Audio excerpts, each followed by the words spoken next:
Hi everyone and welcome to my channel. Today is the day when I finally get to review the Sony WF-1000XM4 earbuds. They do not only have a brand new design, but they are also packed with smart features, so let's not waste more time because I know some of you can't wait to hear what I have to say about these buds. So here we go.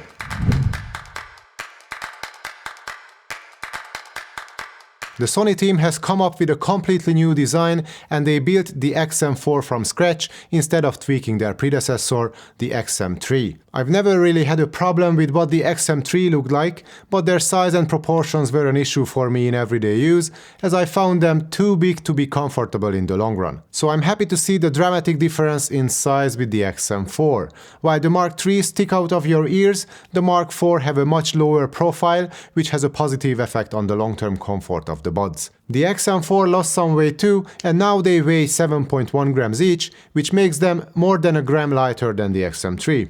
And we get these polyurethane foam ear tips too, which are supposedly more superior in terms of fit and noise isolation compared to the usual silicone tips that you get with most earbuds, but at first I wasn't quite happy with what they had to offer in terms of comfort. There are 3 sets of these tips in the box, which has a very low footprint, and it was actually made 99% from recycled materials, so that's a nice touch and I hope other manufacturers will follow suit. Because if Sony managed to pack these buds into this tiny environmental friendly paper box, why could others not do the same? But back to the 3 sets of foam tips, I almost always use the medium ones and only occasionally the large ones with any earbuds I test, but in this case I had to put on the small tips because I found them much more comfortable than the medium ones. However, the medium tips can give me a better, more secure fit, but they do that at the expense of comfort. I'm probably in between 2 sizes, so that's just bad luck on my part. And don't get me wrong, the fit is still good and the noise isolation is excellent too, but even though we get an IPX4 rating with the XM4, I will probably never use them in the gym. I'm not saying you shouldn't either, because the buds are more than capable of handling some exercise, but personally, I will probably opt for the new Jaybird Vista 2 to cover my workouts, but that's another video for another day. Moving on to the case of the Sony WF-1000XM4, this one is 40% smaller than the rather large case the XM3 comes with. And now it can finally sit upright too. The case got the same smooth, soft, rubbery coating as the earbuds, and it's solidly built with a nice and strong hinge, which keeps the lid locked in its fully open position and stops it from loosely flapping around. And despite the smaller size of both the buds and the case, we can see improvements in the battery life. The XM4 buds can last up to 8 hours with one charge with ANC activated and almost 12 hours without active noise cancellation. Of course, it all depends on your settings and how many of the different smart features you enable inside the app, but it's a solid battery life nonetheless. You can recharge the buds twice inside the case, which makes the total playtime 24 hours with ANC on and 36 hours with ANC off. You can fast charge the buds in 5 minutes to get enough juice to use them for an hour.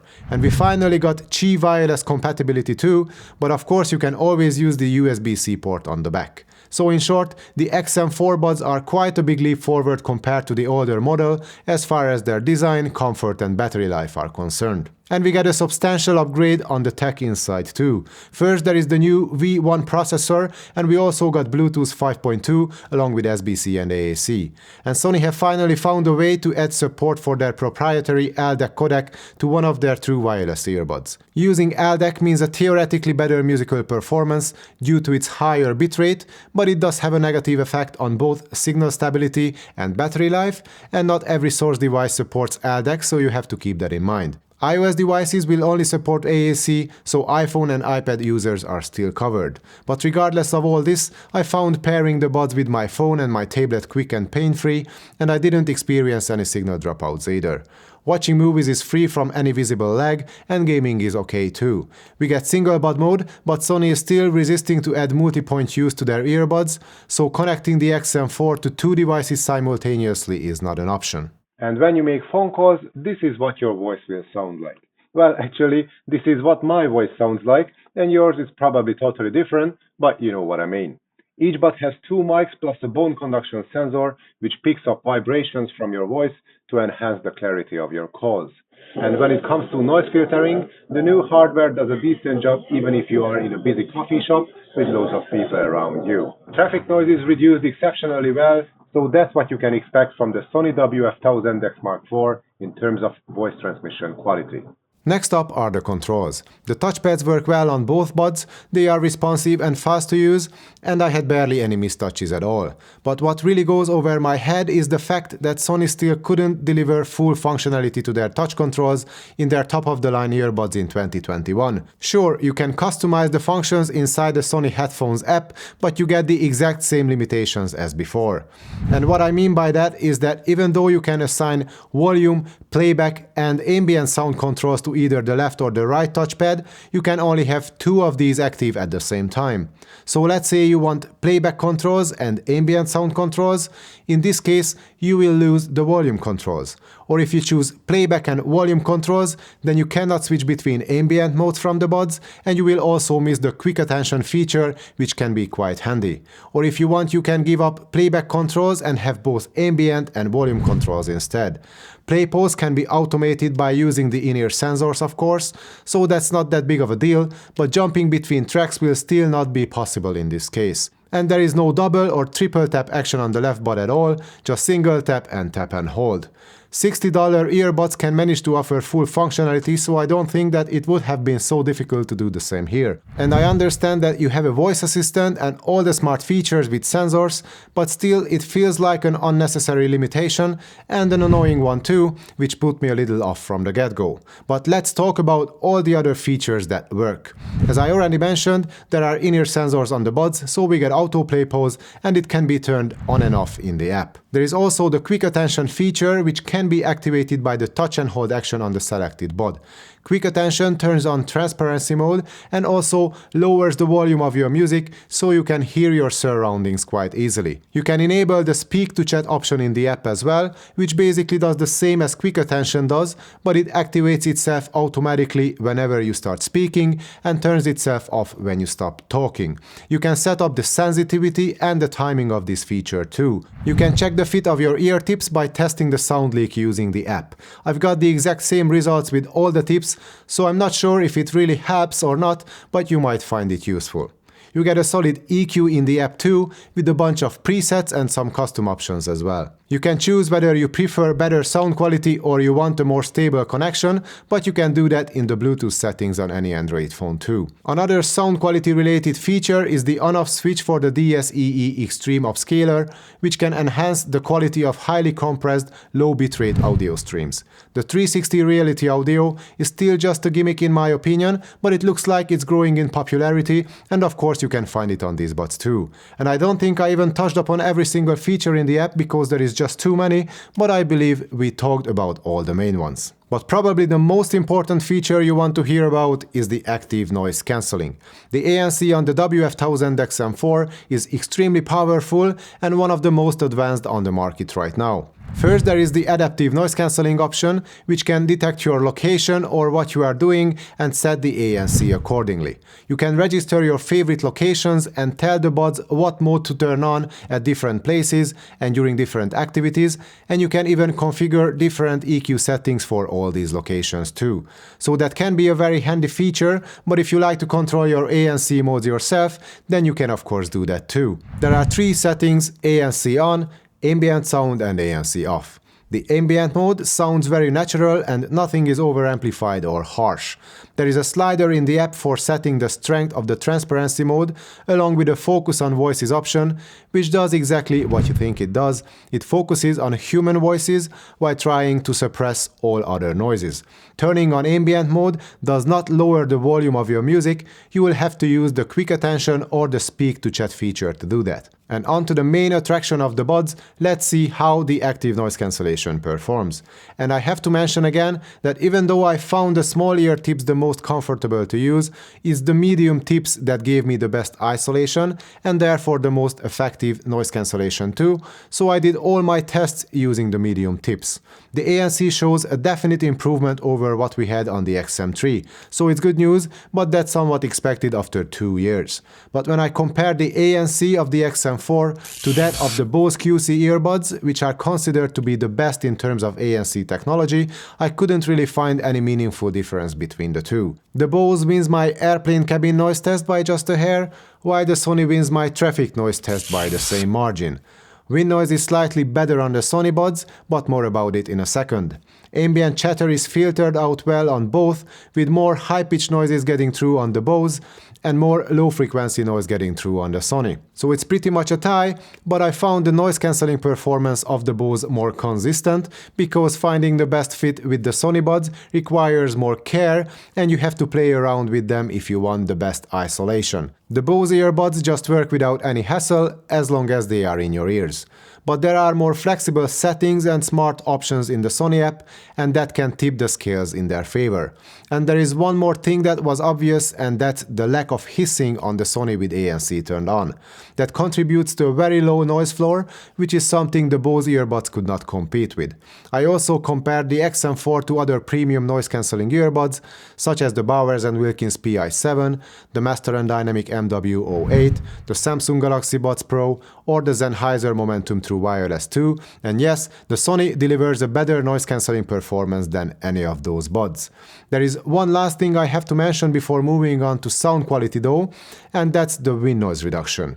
It's a new feature of the XM4, but turning it on does not really make any difference in wind noise most of the time, and yet some other times it did suppress wind noise a bit. So at best it was inconsistent, but still earbuds costing less than half the price, such as the One More ComfoBuds Pro or even the Soundcore Liberty Air 2 Pro, have a more effective wind noise reduction mode, so Sony should keep working on this feature a bit more before I can call it good enough. But overall, we get one of the best active noise cancelling on the market with the Sony buds, and now let's see if the XM4 can hold their own in the sound quality department too. I spent quite some time listening to the Sony WF-1000XM4, and I also did some testing to see what they can do in comparison to some of the best sounding earbuds out there. But I started my evaluation with the XM3 to see the difference between the performance of the old 6mm drivers in the Mark III and the new, but also 6mm drivers in the Mark IV. Well, Sony decided to turn the bass up a notch in the XM4,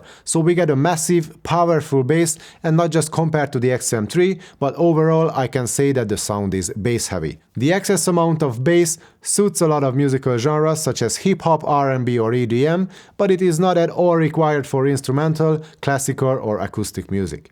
And that's where I prefer the more open sound of the older XM3s.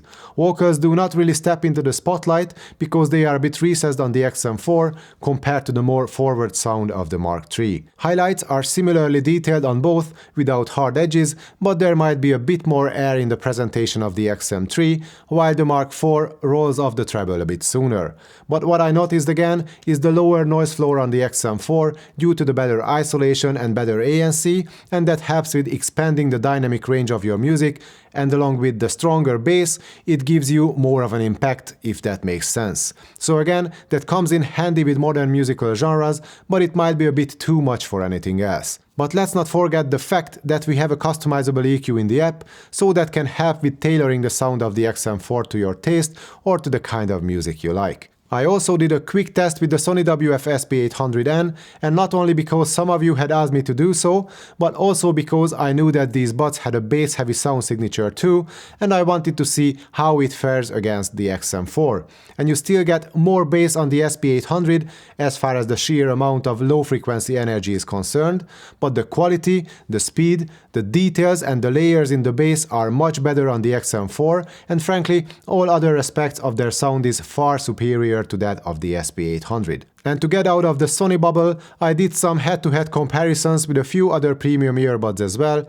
including my longtime favorite Sennheiser Momentum True Wireless 2 and the much more recent uber high-end Bowers Wilkins PI7. And basically the same can be said about the differences in their sound than what I said in regards to the Sony XM3. The bass is definitely stronger on the XM4 and it has more kick too, but the rest of the frequency range does not deliver anything extra over what the other two buds can do, if anything at all. Actually, I feel like the Sennheiser buds have a more relaxing and more neutral sound signature and a more cohesive overall presentation, while still being able to deliver rumbling bass notes when it's needed. The B&W buds can make up for the lack of bass in every other musical nuance too. Their mid-range and the highs are more neutral sounding and there are more details on offer. And even though the bass is not as heavy as it is on the Sony, it has more than enough impact for me to enjoy all my favorite songs without ever missing anything in the lower registers. And there are two more things I noticed during my test. First, the XM4 can get much louder than any of these earbuds. During my test, when I was at around 85 to 90% volume on the other earbuds, the Sonys were set to around 70% and I got the same loudness. And second, I also noticed a slight shift in sound between noise cancelling on and off with the XM4. If you turn off ANC, the sound loses some energy in the bass region, and if you already EQ'd out the bump in the bass, as I did, then you might find the bass a bit too thin. Fortunately, there is no such shift between ANC and ambient sound, and probably you are going to use these two modes 90% of the time anyway, so that's not that big of a deal. But regardless of all this, I cannot really say which earbuds sound the best, because it varies from genre to genre and from song to song, and as you could see from ANC mode to ANC mode too. But one thing is for sure, and that's that based on their sound quality alone, I wouldn't pick the Sony WF-1000XM4 over any of the buds I put them up against. But the whole package of what the Sony earbuds have to offer is a different story.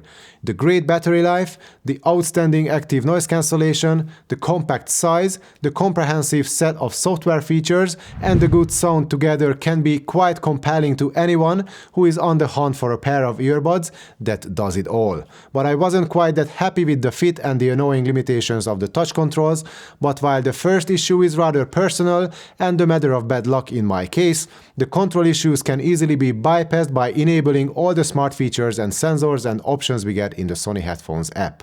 So these might not even be real issues at all for most people. And again, even though I heard earbuds with more sophisticated sound, most people will definitely prefer the sound signature of the XM4, and quite understandably so. And while they are not cheap, the Sony buds are far from being the most expensive on the market at €279 or dollars. And all these combined probably make these earbuds the best option for most people and for most use cases as of today. And I'm pretty sure they are going to be immensely popular regardless of their hefty price tag. So this was my review of the Sony WF-1000XM4. If you liked the video, please give it a thumbs up and subscribe to my channel.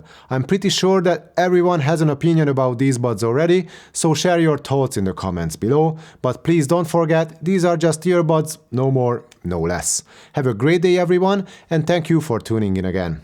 See you next time.